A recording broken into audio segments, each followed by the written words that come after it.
Forget frequently asked questions. Common sense, common knowledge, or Google. How about advice from a real genius? 95% of people in any profession are good enough to be qualified and licensed. 5% go above and beyond. They become very good at what they do, but only 0.1% are real geniuses. Richard Jacobs has made it his life's mission to find them for you. He hunts down and interviews geniuses in every field: sleep science, cancer, stem cells, ketogenic diets, and more. Here come the geniuses. This is the Finding Genius Podcast with Richard Jacobs.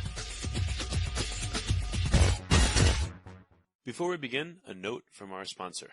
I'm Richard Jacobs, Executive Director of the nonprofit Finding Genius Foundation and host of the Finding Genius Podcast. In late 2016, I was rear-ended at 65 miles an hour by a truck on the highway, which sent me off-road into a ditch. The impact of the collision gave me a concussion and other injuries. At the hospital, a CT scan showed that I had thyroid nodules, which turned out to be cancer. It was then, when I had a biopsy of my neck, that I realized even if I was a millionaire, I wouldn't want a second or a third biopsy due to the pain and the invasiveness of it. And appointments at that time for thyroid experts were 3 to 6 months out. And I was worried about dying now, even if that was irrational. So because of this, I've decided to raise money to conduct a literature review on steroids, on the causes of anxiety and depression, a condition that affects well over 50 million people in the United States and hundreds of millions worldwide. Our goal is to create a codex, a guide that reveals all possible treatments for anxiety and depression for people that live with the condition, or for loved ones that have it, as my wife and my son do. To find out more about our fundraiser, visit findinggeniusfoundation.org and click on current initiatives.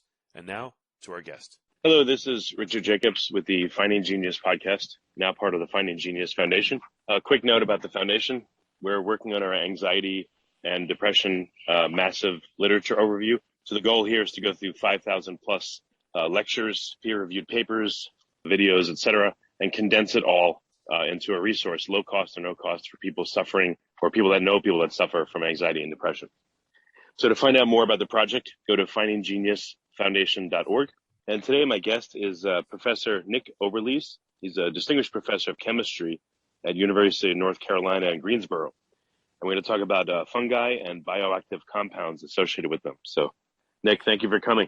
My great pleasure. Yeah, tell me a bit about your interest in fungi and how long you've been studying them, and a bit about your background.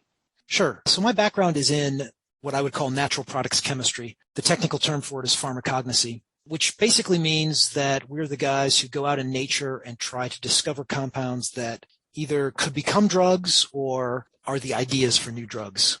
And the statistic I like to tell people is that if you walk into a pharmacy anywhere in the United States and look at the medicines, either behind the counter or over the counter, about 25% of them at least are derived from nature in some way. And I'm not talking about herbal remedies here. I'm talking about like antibiotics, pain medications.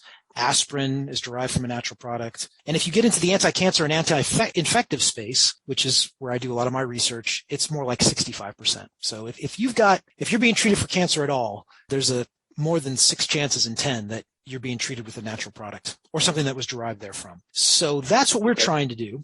Question about these natural products. It seems like, I guess because of patent law, that companies go in and let's say a plant makes, 12 different kinds of, a terpene or something. It seems like they'll try to find one that may affect the condition they're looking at, let's say cancer, and then the rest they don't incorporate. Meanwhile, if you actually have the regular plant medicine, you'll get all these, dozens and hundreds of ancillary compounds. What's your thought on, the stripping down and the laying bare of one or two substances for drugs versus maybe a more natural way to do it and have like the whole fungi, the whole plant as your medicine?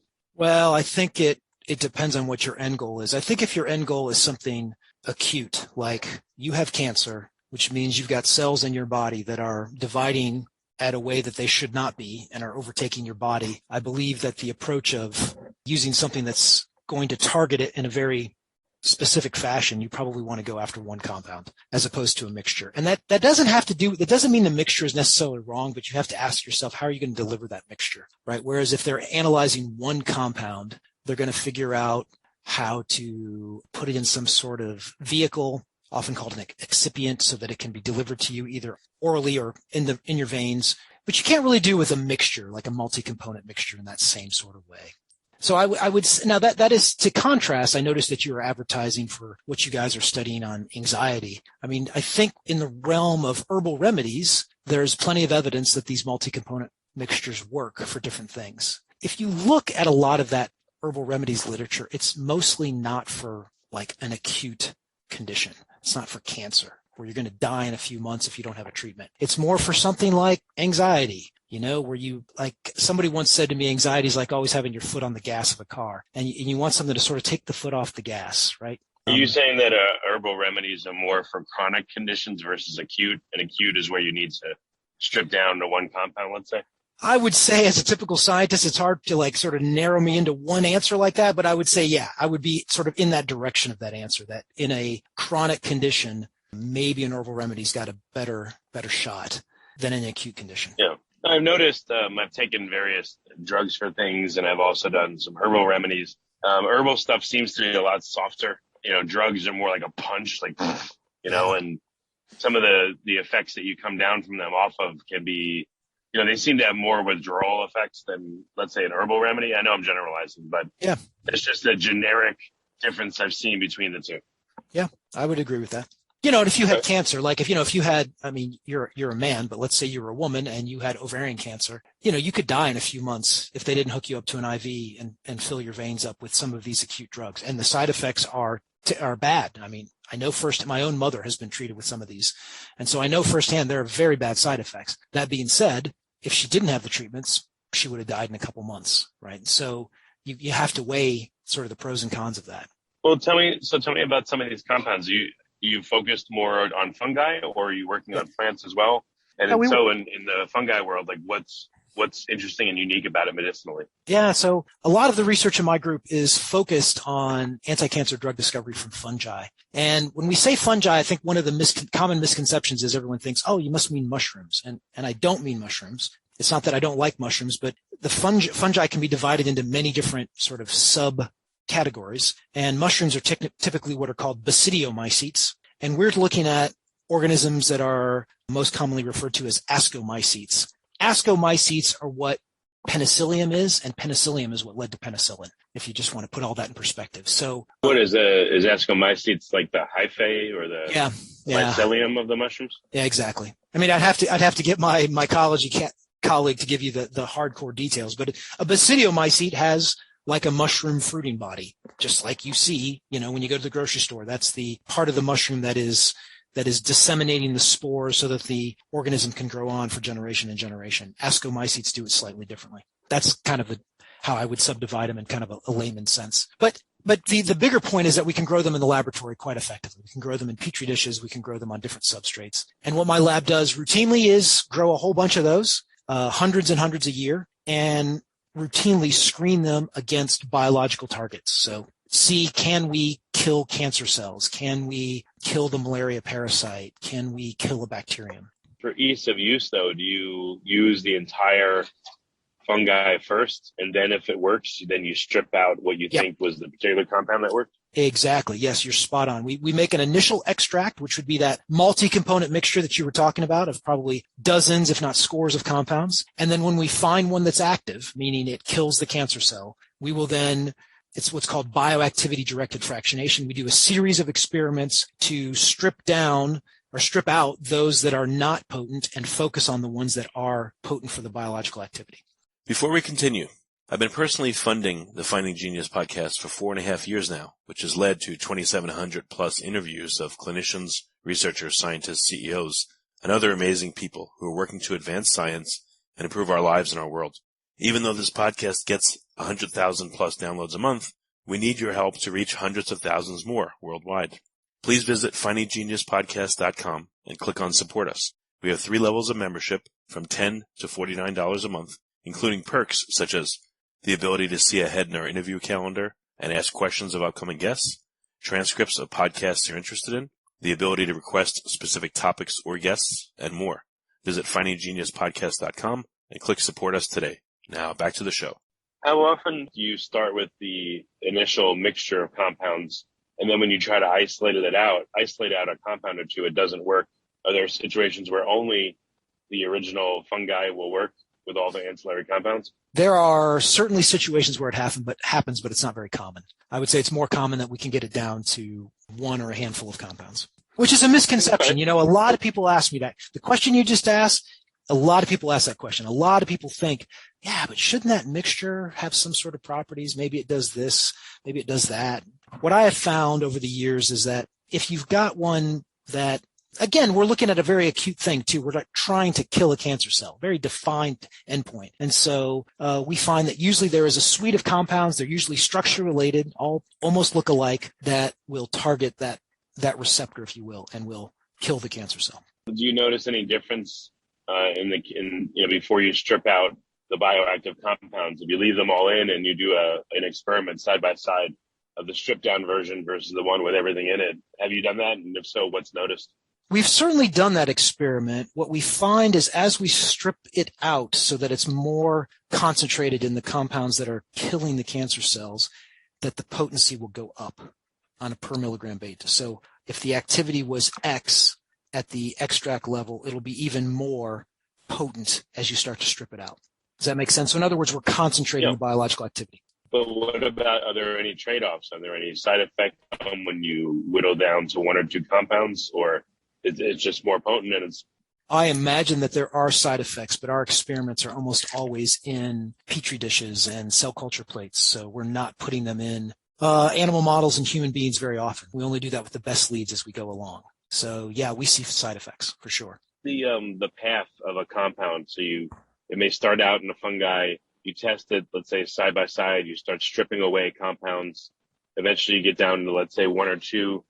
And then what's the path? Do you go to animal models, or do you use organoids? Yeah, I would say all of the above. As we try to advance a compound, we'll do a couple things.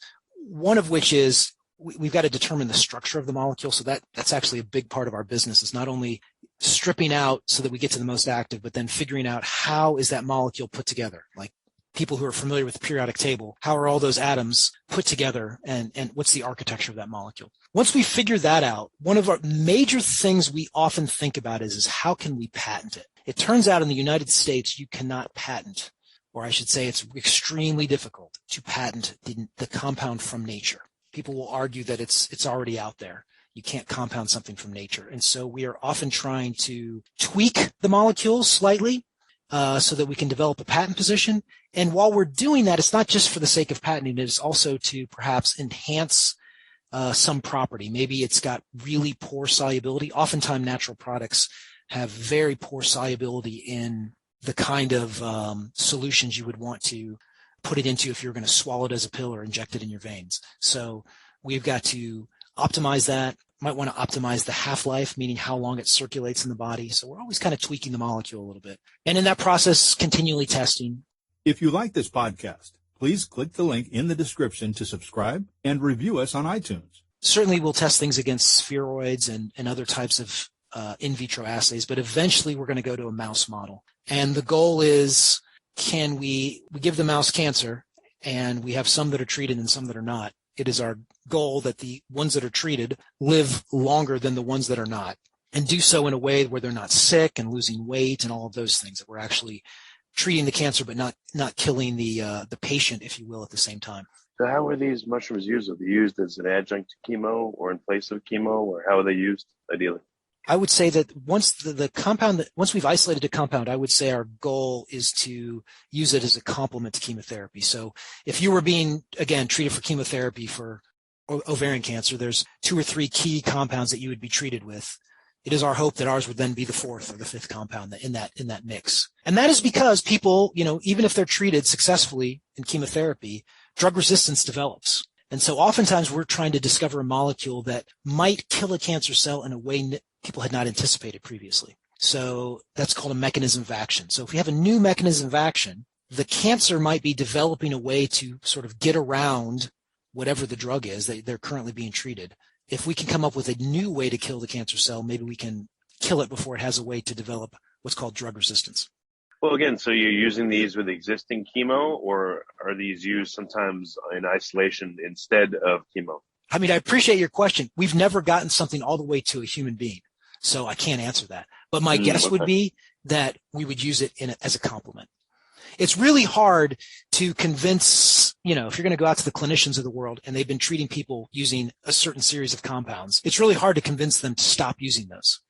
If Mrs. Johnson is being successfully treated with compound X, it's hard to say stop using compound X. So instead, you might say Mrs. Johnson might even do better if you give her X and Y, our compound being Y. That would be our hope.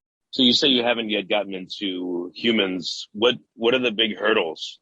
Is it in the lab model on the petri dish where things are falling apart, or is it in the spheroids or the organoids or the mouse model? Like, where are a lot of the drugs falling out?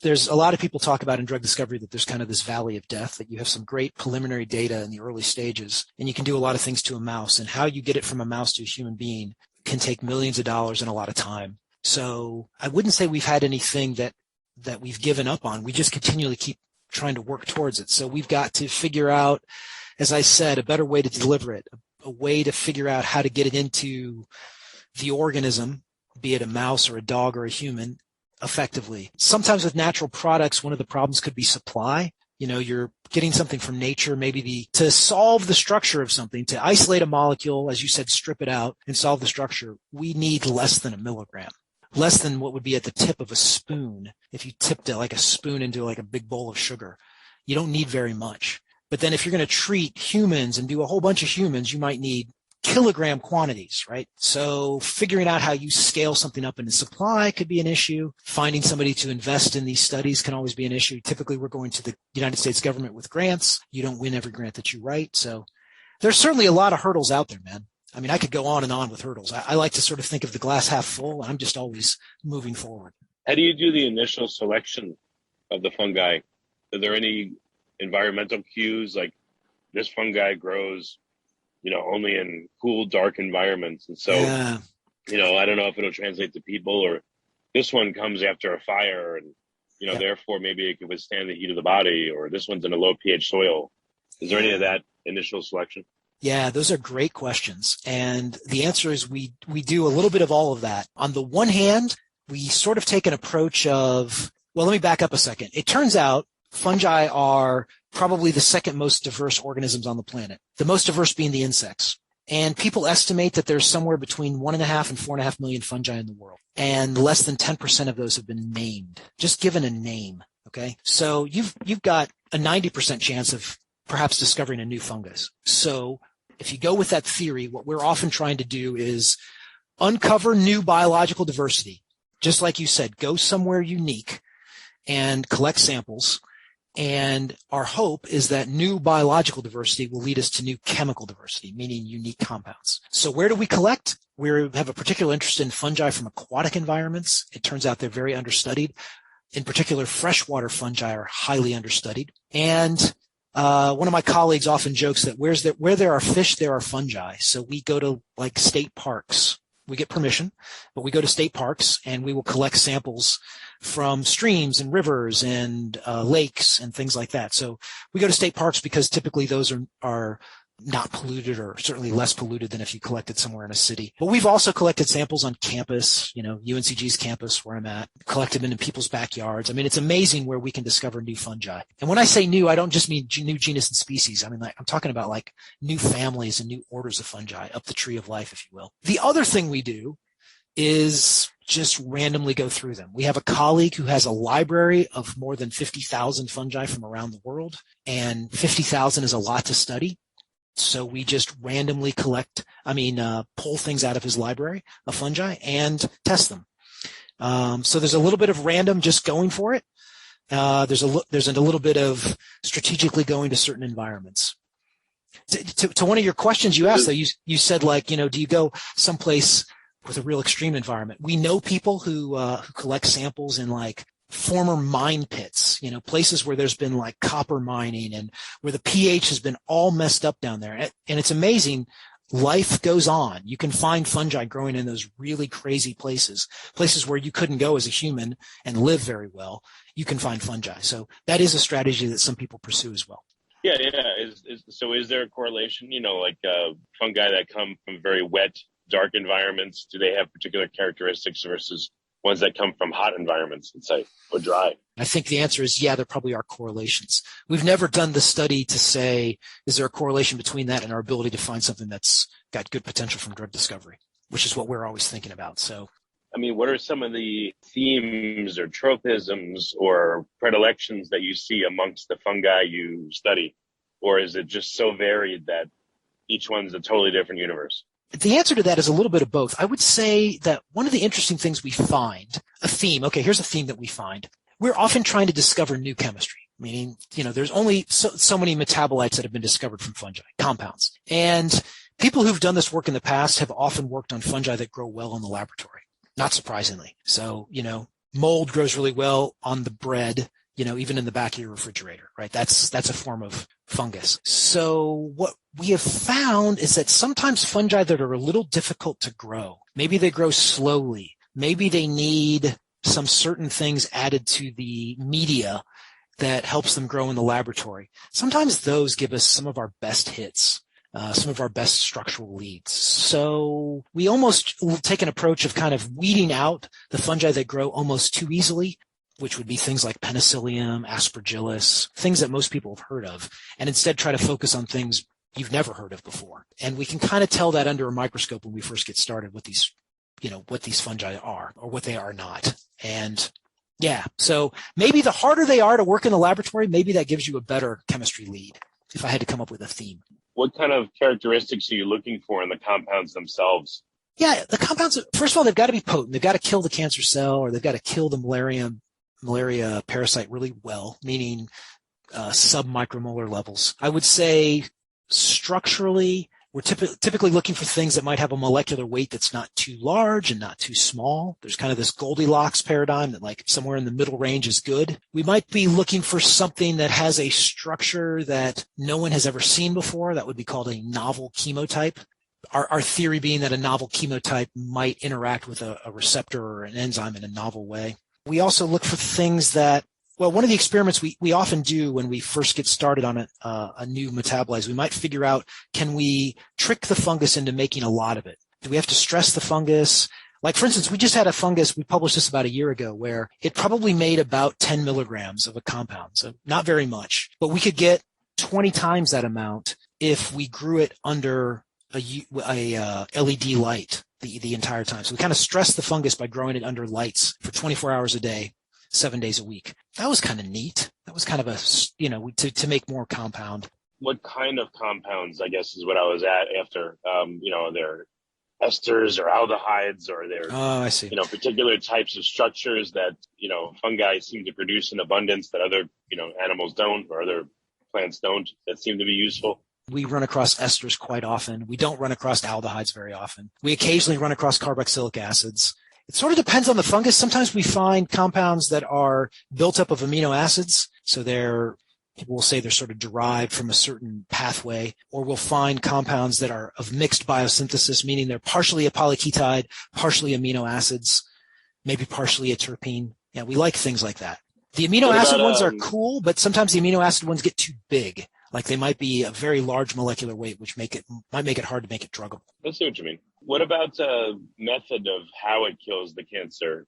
Do fungi tend to have, compounds that, lyse cancer cells, or do they tend to work in an immune, boosting sense? Like what's the flavor or method of action of the compounds that you're isolating? Well, in an ideal scenario, we always collaborate with people to do the biology. The ideal scenario is I would love for the biologist to call me up and say, man, this thing is killing the heck out of our cancer cells, and I have no idea why. That means it could potentially have a new mechanism of action. We don't typically see things that lyse cells very often, or the way the assays are set up, they're not for the immune system, as you asked. But what we want to find are things that maybe target the replication of the cancer cells, something that targets the formation of the spindle or the DNA or what's called apoptosis, things like that. It's funny. I'm not really a pharmacologist. So it's hard for me to give you all the alphabet soup of their terminology. Pharmacologists have all kinds of vernacular they want to use, but if they cannot, they can sort of rule out what it's doing. And if they can't say it's doing these, let's say 5 or 6 main things, then maybe it's doing something quite unique. And that could be important for us. That could be very important. So we're often moving things up the priority list if they kill a cancer cell in a way no one would predict. Are there any off-target effects that are desirable you've found so far? Nothing that I can exactly think of. We'd have to test in a whole organism to see an off-target effect. So if we tested it in a mouse and they've suddenly got taller, we'd be excited by that. But The mice usually, when you give them cancer, they don't live long enough for that. But if the mice are not significant, the problem with a typical cancer drug is, my boss in graduate school used to say that pharmacology and toxicology are the same thing. They differ by dose, right? And that, when you give somebody a cancer drug, people are sick for a reason. I mean, it's effectively poison. And you're trying to poison the cancer before you poison the patient. So if we give it to a mouse and that mouse does not lose a lot of weight, does not seem sick all the time, does not seem like they're laying in the cage licking a wound the whole time, that's probably a good thing. So that would be an off-target effect that I think we would find beneficial, meaning they're just kind of going about their day. That would imply that it's somehow killing the cancer cell, but not killing the patient, if you will. Method of administration. Do you ever make something that you would put onto the skin for a skin cancer, or is it always by injection? Is it always by IV? Is it always by, well, in mice, it wouldn't be pill, but food, I guess. Yeah, that's a great question. The answer is yes, we do. We haven't tried specifically for the skin, but what we have tried to do is we collaborate with people who are experts in kind of material science, and they've come up with materials that you could, for instance, staple into a wound. So if, let's say you had lung cancer, one of the things they would do in lung cancer is remove the cancerous part of your lung. They would remove as much of it as possible without killing you. Well, they're going to have to then sew you back up. And the risk would be that there might be a little bit of cancer left behind. And would that cancer come back? One of the things we've experimented with is something called a buttress that they could sew in while they're suturing you up right there into your lungs that might slowly leak out a cancer drug into that area. So if there was any little bit of microscopic tumor left behind, because the surgeon couldn't see it or the surgeon didn't want to cut out that much of your lung, if that could just sort of leak out very slowly, maybe we could kill the cancer, deliver it right to where those cancer cells are without having a bunch of drug delivered to the entire body. I'm actually quite intrigued with this approach in any sort of cancer where surgery might also be involved. Like, for instance, ovarian cancer. First thing they're going to do is go in there and try to remove as much as possible. Pancreatic cancer, first thing they're going to do is go do surgery and try to remove it. Could we install something there and sort of leave it behind, almost like a little time capsule that would slowly leak out drug? The trick to that is like radioactive seeds, in the old days for certain cancers. So maybe it would be somewhat similar to that. Yeah, exactly. That's a very good analogy. Yeah. The trick is figuring out how do you tune it. But it's certainly an approach that I think is worth examining. Maybe it's sort of almost on the frontiers of some ideas we could have with drug delivery. Because you're right, like, putting it in a vein and putting it or swallowing it are, two other ways we could deliver it. And those have their own problems. A lot of times if you have to make something in a way that somebody has to swallow it, you're going to lose a lot of it through the stomach and the intestines. You're just throwing it away. In the veins, you might be having something that could have problems with your liver or other parts of your body. So, if you could deliver it in a very localized way, that could be beneficial. So it's certainly something we think about. Yeah, because I'm seeing it start in a fungi with all these ancillary compounds. And I would guess the method would typically be ingestion if an animal or person eats it. And not only are we stripping out a lot of the compounds to find just the one or two that, let's say are patentable or tweakable, but then the method of administration is also kind of alien too. So I just wonder if you can approximate what may happen in nature, if that would, work better. Yeah, I mean, that's a great question. We often get that kind of question about any kind of natural product, whether it's from a plant or a bacterium or a fungus or a sea creature. Can you figure out how nature is using it and then apply it to whatever purpose you have in life, whether it's agriculture or medicine? And, the fact of the matter is we don't really know why a fungus is making a compound. I mean, you can predict, like in the case of penicillin, probably fungi need to fight off bacteria. Right, just in the environment. So maybe that makes sense.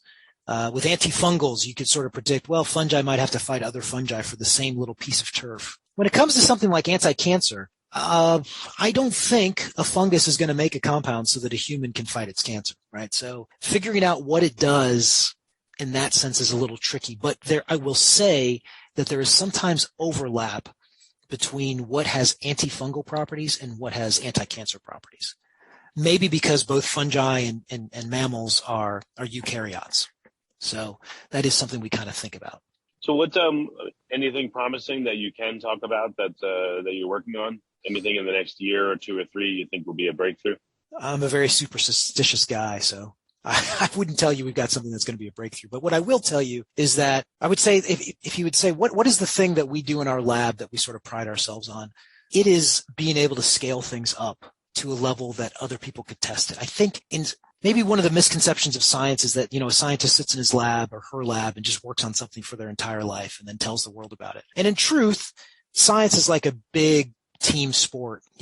I play soccer, and so I always think about, you need a goalie and you also need somebody who can score goals. You need a defender and you need somebody in the midfield who can dribble the ball around. It's that way with research projects, but with a natural product, again, if you only have a very, very small amount of it, there's not a whole lot of things other people can do. So we are often trying to figure out how can we get as much material as possible into the hands of as many different scientists as possible. People who know something about. I guess you can call this the milligram to kilogram problem. Yes. You referenced before. Hey, yes, exactly.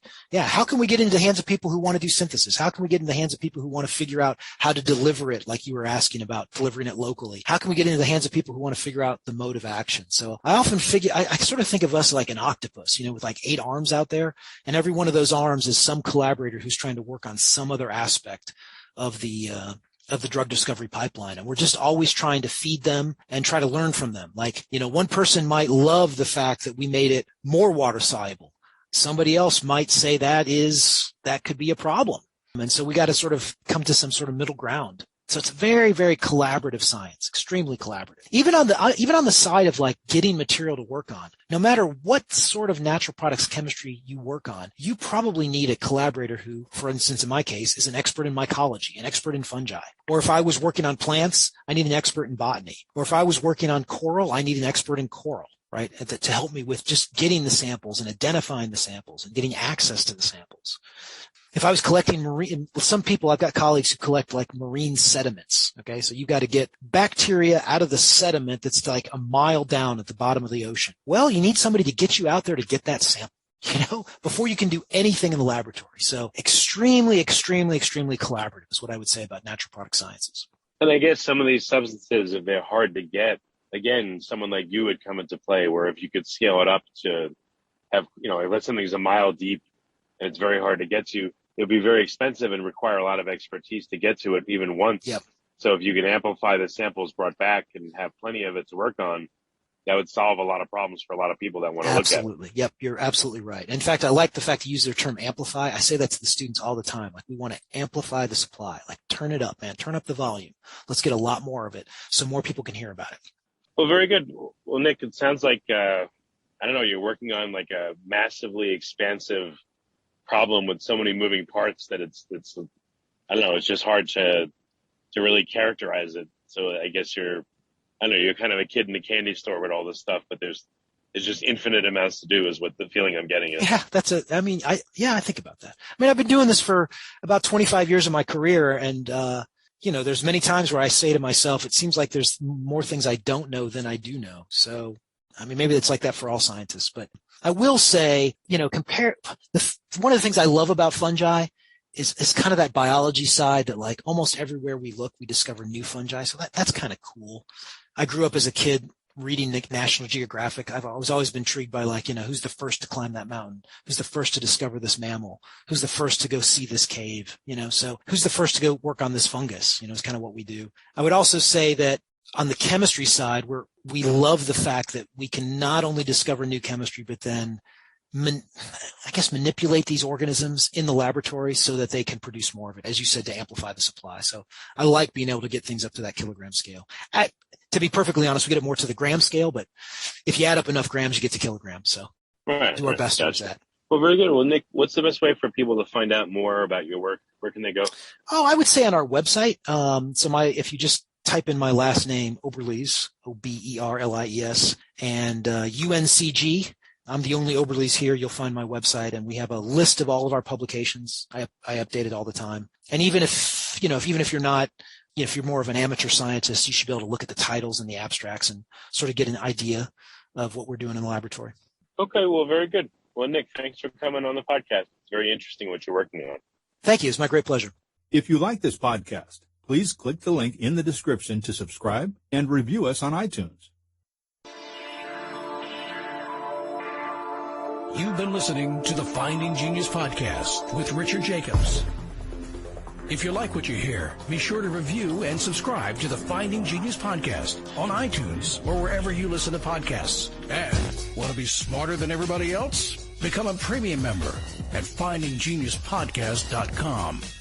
This podcast is for information only. No advice of any kind is being given. Any action you take or don't take as a result of listening is your sole responsibility. Consult professionals when advice is needed.